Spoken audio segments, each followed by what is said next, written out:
আশাদ্দু হুব্বান লিল্লাহ।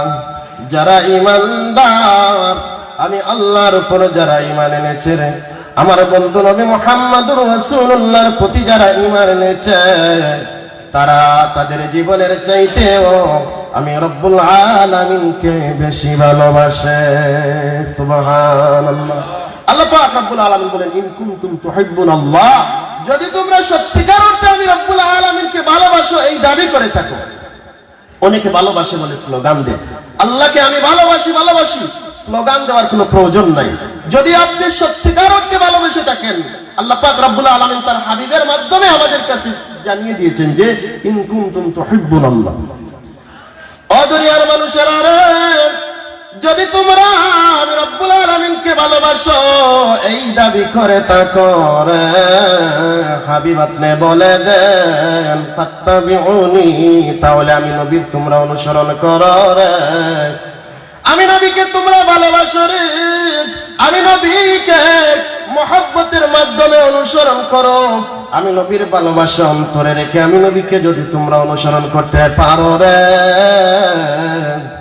আমি রব্বুল আলামিন তোমাদেরকে জানাইয়া দিলাম ইউহিব্বুকুমুল্লাহ, আমি আল্লাহ রাব্বুল আলামিন তোমাদেরকে ভালোবাসবো। বলি না সুবহানাল্লাহ। আল্লাহ পাক বলতেছেন, যদি তোমরা আল্লাহ পাককে ভালোবাসো এই দাবি করে থাকো, ইউহিব্বুকুমুল্লাহ ফাত্তাবিউনি ইউহিব্বুকুমুল্লাহ, আমার বন্ধুর অনুসরণ করলে, আমার বন্ধুকে ভালোবাসলে আমি আল্লাহর ভালোবাসা হয়ে যায়। সুবহানাল্লাহ। আমার মুসলমান ভাইরা, আমার বন্ধুগণ, আমার বাবারা, ও পর্দার আড়ালের মা বোনেরা, দিলের কান লাগায় আমার কথাগুলো শোনো। আমরা রব্বুল আলামিনকে কোনোদিন দেখি না, রব্বুল আলামিনকে আমরা চিনতাম না। আমার আপনার মায়ার নবী রাহমাতাল লিল আলামিনের মাধ্যমে দয়াল নবীজির ওসিলায় রব্বুল আলামিনকে আমরা চিনতে পেরেছি। বলুন ঠিক কি না? আমার আপনার মায়ার নবী রাহমাতাল লিল আলামিনের ওসিলায় আমরা রব্বুল আলামিনকে চিনতে পারলাম। আমার আল্লাহ ডাক দিয়া বলেন, দুনিয়ার মানুষেরা রে, আমি আল্লাহকে তোমরা ভালোবাসতে পারবা না, আমার বন্ধুকে ভালোবাসতে পারলে, আমার বন্ধুর কথা মেনে নিতে পারলে, আমার বন্ধুর কদমে যদি তোমরা সারেন্ডার হয়ে যাও, আমার বন্ধুর কথা মেনে নিলে আমি রব্বুল আলামিনকে মানা হয়ে যায়, আর আমি আল্লাহ রব্বুল আলামিনকে ভালোবাসা হয়ে যায়। সুবহানাল্লাহ। আল্লাহ পাককে ভালোবাসা হয়ে যায়। আল্লাহর রাসূলকে যদি আপনি মানার মতো মানতে পারেন, ভালোবাসার মতো বাসতে পারেন, তাহলে রব্বুল আলামিন বলতেছেন অটোমেটিকলি রব্বুল আলামিন আপনাকে ভালোবাসবেন। রব্বুল আলামিনের ভালোবাসা তার বান্দার উপর ওয়াজিব হয়ে যায়। সুবহানাল্লাহ। আল্লাহর উপর ওয়াজিব হয়ে যায় যে তার বান্দাকে ভালোবাসবেন। কেন? সে তার হাবিব রাহমাতাল লিল আলামিনকে অনুকরণ এবং ভালোবাসতেছে। আমার মুসলমান ভাইরা, আমার বন্ধুগণ, আমার বাবারা, আল্লাহ পাক রব্বুল আলামিনের ভালোবাসা যদি আপনি আমি অর্জন করতে পারি গো, তাহলে আমাদের কি লাভ হবে, কি ফায়দা হবে? আমার আল্লাহ পাক রব্বুল আলামিন বলেন, ওয়া ইয়াগফির লাকুম যুনুবাকুম ওয়াল্লাহু গফুরুর রহিম।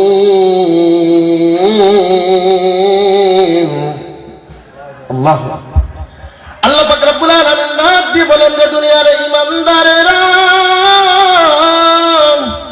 আমি রব্বুল আলামিনকে যদি তোমরা ভালোবাসতে পারো রে, আমি আল্লাহর পক্ষ থেকে তোমাদের জন্য পুরস্কার আছে রে, মহা প্রতিদান তোমাদের জন্য আছে রে।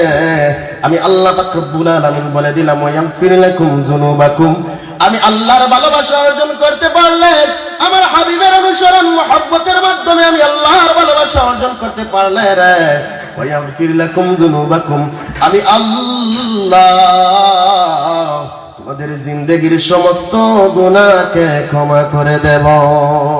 সুবহানাল্লাহ। আল্লাহ পাক রব্বুল আলামিন আমাদের জিন্দেগীর সমস্ত গুনাহকে ক্ষমা করে দেবেন। ওয়াল্লাহু গফুরুর রহিম।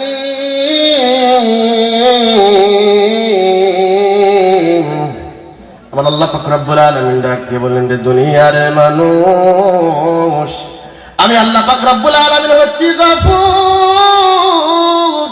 আমি আল্লাহ আমার বান্দাকে যত বেশি ক্ষমা করতে পারি রে, দুনিয়ার মানুষ একজন আরেকজনকে এত বেশি ক্ষমা করতে পারে না রে। তোমরা হাঁটতে বসতে চলতে ফিরতে গুনাহ করো রে, আমি রব্বুল আলামিন তোমাদেরকে ক্ষমা করে দেই। আমি আল্লাহ হচ্ছি রহিম, আমি আল্লাহ আমার বান্দার প্রতি দয়া করি রে। আমি আল্লাহ আমার বান্দার প্রতি যত গফুর, আমি আল্লাহ যত ক্ষমাশীল, আমি আমার বান্দার প্রতি যত দয়ালু। দুনিয়ার মানুষ একজন মানুষ আরেকজনকে এত ক্ষমা করতে পারে না, এত পরিমাণ দয়া করতে পারে না। বলি না সুবহানাল্লাহ। আল্লাহ পাক তিনি হচ্ছেন গফুর, তিনি হচ্ছেন রহিম বান্দার প্রতি। কখন? যখন আপনি আল্লাহর রাসূলকে ভালোবাসবেন, আল্লাহর রাসূলকে অনুসরণ করবেন, ইত্তেবা করবেন, করার মতো করতে পারবেন, তখন আল্লাহ পাকের ভালোবাসা আপনার উপর আবশ্যক হয়ে যায়। আর আল্লাহ পাক আপনার আমার জিন্দেগীর সমস্ত গুনাহকে মাফ করে দেবেন। সুবহানাল্লাহ। কুল আতিউল্লাহ ওয়ার রাসূল।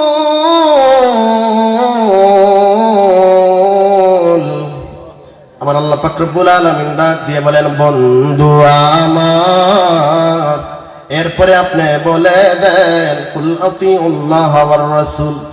ও দুনিয়ার মানুষেরা রে, তোমরা আল্লাহর অনুসরণ করো এবং আল্লাহর রাসূলের অনুসরণ করো। আমি আল্লাহর অনুসরণ করো রে, আমার বন্ধু নবী মুহাম্মদুর রাসূলুল্লাহর অনুসরণ করো। আপনি প্রশ্ন করবেন, হুজুর আল্লাহকে তো আমরা কোনোদিন দেখি না, তাহলে কিভাবে আমরা আল্লাহকে অনুসরণ করব, আল্লাহকে মানব? আমার আল্লাহ পাক কোরআনুল কারীমের অন্য আয়াতের মধ্যে বলে দিলেন, যেই ব্যক্তি আমার রাসূলের অনুসরণ করবে গো, যেই ব্যক্তি আমার বন্ধুকে অনুসরণ করবে, আমার বন্ধুকে মেনে নিবে, আমার বন্ধুকে ভালোবাসবে, আমি আমার বন্ধুকে ভালোবাসতে পারলে, আমার বন্ধুকে মেনে নিতে পারলে, আমি রব্বুল আলামিনকে অনুসরণ করা হয়ে যায়। সুবহানাল্লাহ। মান ইউতিউর রাসূল ফাকাদ আতা। ফাইন তাওয়াল্লাউ ফাইন্নাল্লাহা লা ইউহিব্বুল কাফিরিন। আল্লাহ পাক বলতেছেন, যদি তারা মুখ ফিরায় আনে, আপনি বন্ধু থেকে যদি তারা দূরে সরে যায়, ফাইন্নাল্লাহা লা ইউহিব্বুল কাফিরিন, তাহলে তারা জেনে রাখুক আমি আল্লাহ পাক রব্বুল আলামিন কাফেরদেরকে ভালোবাসি না। আল্লাহ পাক কাফেরদেরকে ভালোবাসেন না। আল্লাহ পাক বুঝাতে চাইলেন, ও দুনিয়ার ঈমানদারেরা, তোমরা তো আমি আল্লাহকে মানো, আমাকে ভালোবাসো, আমার হাবিবকে যদি তোমরা মানার মতো মানতে পারো, তাহলে তোমাদের উপর আমি আল্লাহর ভালোবাসা আবশ্যক হয়ে যাবে। আর যদি তোমরা আমার হাবিব থেকে মুখ ফিরাইয়া নাও, আমি আল্লাহ থেকে দূরে সরে যাও, আমি আল্লাহ কিন্তু কাফেরদেরকে ভালোবাসি।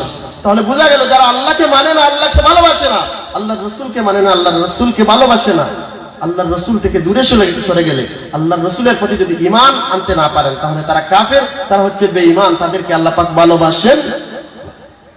আল্লাহর রাসূল সাল্লাল্লাহু আলাইহি সাল্লামের ভালোবাসা থাকার দরকার আছে না নাই? আমাদের অন্তরের মধ্যে সবচেয়ে বেশি যার প্রতি ভালোবাসা থাকবে তিনি কে? আল্লাহ এবং আল্লাহর রাসূল। আল্লাহর রাসূলকে যদি ভালোবাসার মতো বাসতে পারেন, আল্লাহকে ভালোবাসা হয়ে যাবে, ঠিক কি না?